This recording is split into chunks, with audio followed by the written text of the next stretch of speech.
Biz Andijon viloyatidan tajriba uchastkamizda turibmiz. 30-aprel kuni 2025-yil birinchi oziqlantirishni berganmiz. Hozir ikkinchi oziqlantirishga yetib keldik. 10 kun o'tib, mana bugun 2025-yil 10-may kuni 11 gektarlik kontrimizga Ikar kompaniyasining Vosto oziqasini beryapmiz.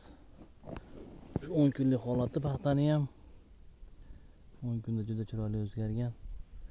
Xudo xolasa keyingi etapiga shonalash davriga o'tib qoladi paxtamiz. Ikar Vostomiz bu yoqda, shu arig'imiz bu yoq 11 gektar. Anteni kartamiz bu 11 gektarimiz Anguzaldan preparat bilan sepyapmiz.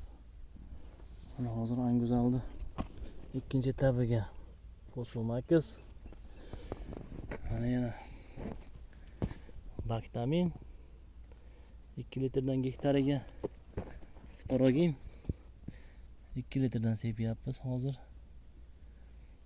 Paxtalarimiz holati xudo xolasa 6-7 barg o'tdi.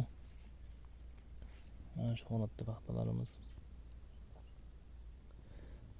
Tiangne kompaniyasining Inzolau 78 o'rg'ini ekkanmiz.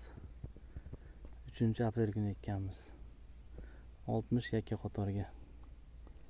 Hozir shu holatda shtangilda sepyapmiz. 600 litr suvda 2 gektarga sepyapmiz. Xudo xolasa rivoji yaxshi paxtalarimizda. Preparatlarimiz juda chiroyli ta'sir qilyapti. Hali azotli o'g'it solganimiz yo'q. Kompaniyani a'zolariga ham rahmat.